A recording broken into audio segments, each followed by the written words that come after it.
Hi there! I want to finish this piece of candy out of my mouth. It's Werther's Original today. It's amazing how even sugar-free candy can, light up your mood, right?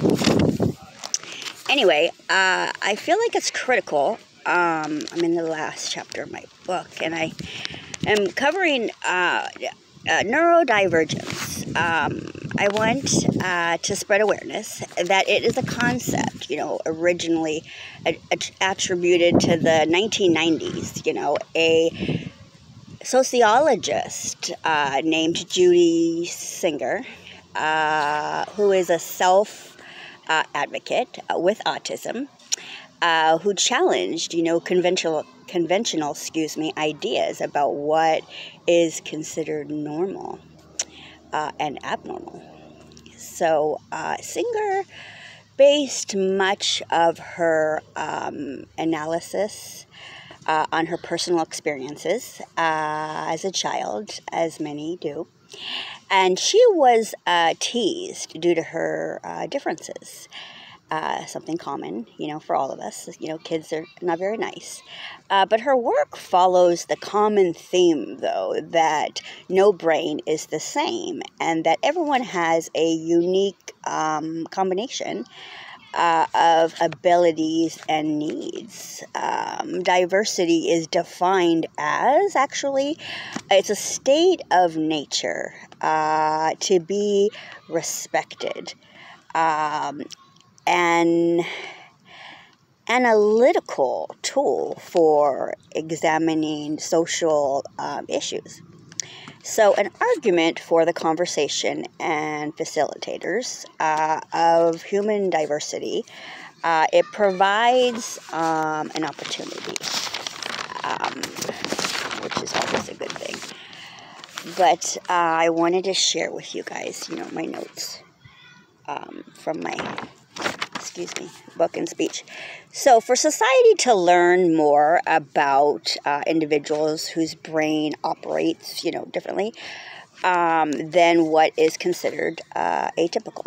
It challenges us, though, to look outside the box, how we present information, and to embrace diversity and differences, right?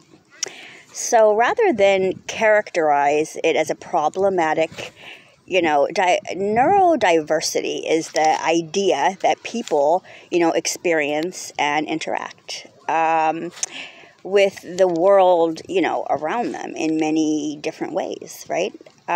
So there is no, right way of thinking, learning, and to having a difference. It's not viewed as a deficit is what's important. It's, neurodivergent. Individuals often experience, differences in mental functioning, learning styles, sensory processing, communication styles, and behaviors. They may struggle with soft skills, such as emotional intelligence, social interaction, and the ability, to work effectively in a group. So, other physical behaviors, such as, standing too close to someone, speaking too loudly, or self-soothing actions, like rocking or, irregular hand movements may also be present. So mental health, conditions that fall into the neurodivergent category, like ADHD, individuals may have difficulties holding, their attention and managing their thoughts, their behaviors, and even their emotions. Autism, also called spectrum disorder, I've covered. This includes a broad range, though, of conditions that may include challenges, with socializing and social skills. Sometimes they cause repetitive behaviors and trigger speech difficulties, which is, in some cases, may lead an individual to communicate, non-verbally. Dyslexia is another one. This can include, misreading, miswriting, or misspeaking, certain items or certain topics, certain things, as well as confusion even with letters and numbers, or misunderstanding of like a word, organization or pronunciation, and trouble following directions. So dyscalculia is another one that I like because it's a misunderstanding, hairs in my eye, of math concepts such as like confusion when reading numbers and symbols, an inability to consistently remember numbers, math facts, rules, and procedures even. So, or there's also trouble with like mental functioning or figuring things out. Like dysgraphia is another one. I don't know if you're familiar with, but it's a learning disability that involves writing, such as unusual pencil gripping or body, position, illegible handwriting, and aversion even to writing or drawing. Down syndrome.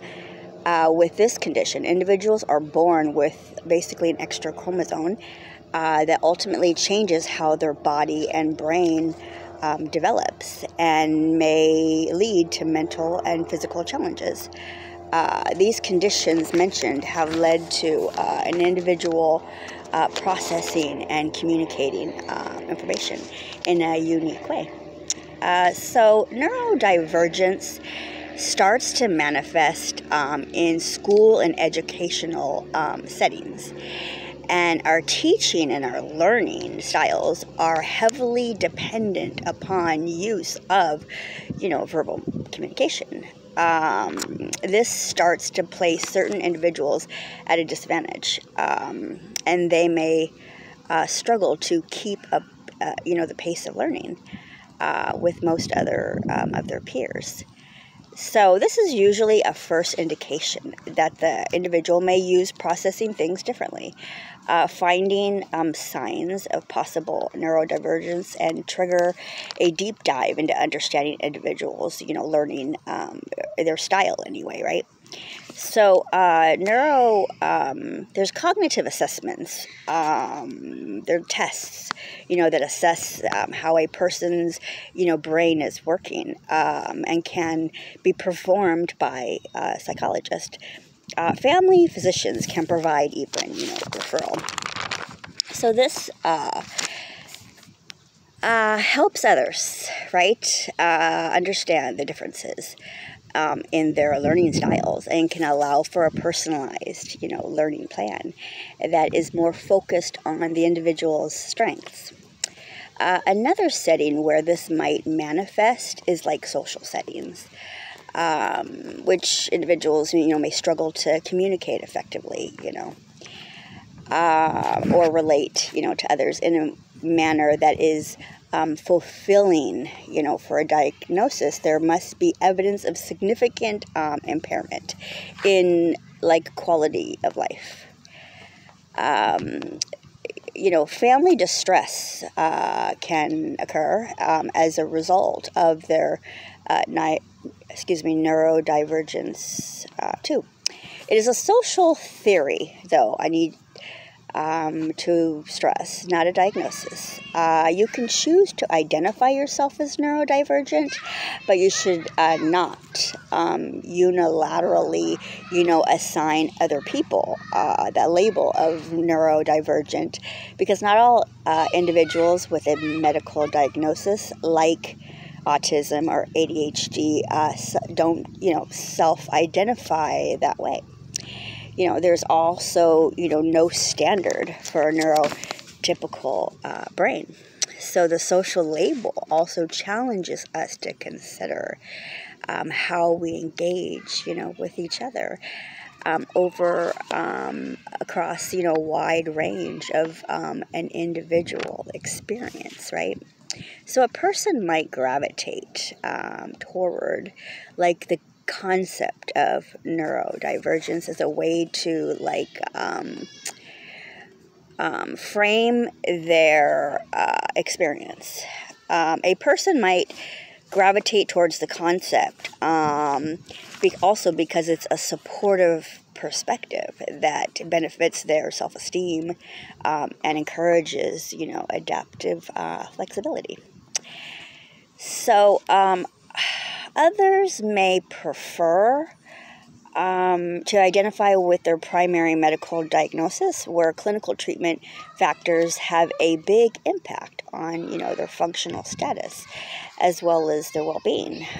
Since neurodivergence is not a diagnosis, the treatment would be for the certain condition, right, that one has, whether it be, something like ADHD or dyslexia.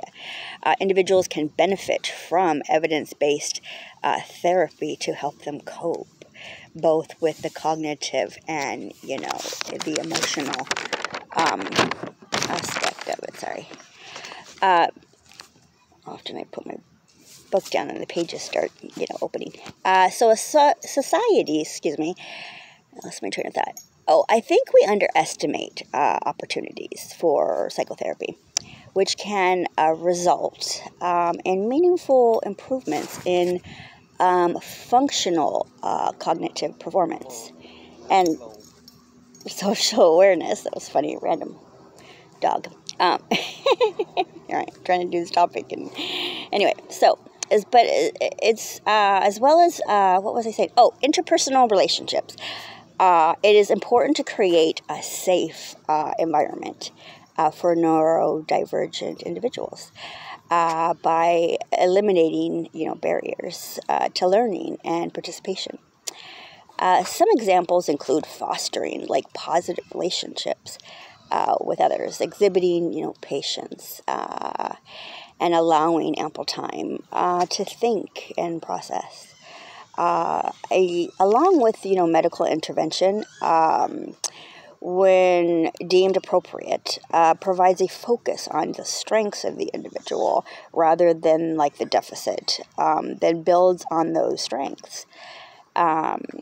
This approach leads with the realization that neurodivergent or, autistic individuals have varying needs. They are meant to be gentle guides that are developed, especially from loved ones, and a support system, to find ways that emphasize the different strengths that the neurodiverse individual may have, such as an ability to hyperfocus or enhance sensory detection. There are also federal policies, though, on outlined, but both, the IDEA, it's big letters, but it stands for, it's the Individuals with Disabilities Act, and the ADA, which is the Americans with Disability Act, that provide protection, though, for individuals who face barriers and discrimination. It is important to know that these protections often are organized around identified medical diagnoses, which is why it's, crucial to seek evaluation. Debunking, a stigma, first requires a clear understanding, right, of, the diagnosis in question. So to address stigma, join with national groups that are likely to already working, hard on strategies for education and outreach. Chances are that they have recommendations for you, as well as opportunities for participation in advocacy. Individuals living with neurodiversity are even encouraged to become self-advocates. There are many different styles of learning in the world, we know. Being straightforward and clear about your style of learning or communicating, with others is critical, right? So a large part of this effort lies upon the shoulders of others, the people with whom the individual is in school with or working, with, to be flexible and understanding that there are many different ways, to do things and accomplish goals.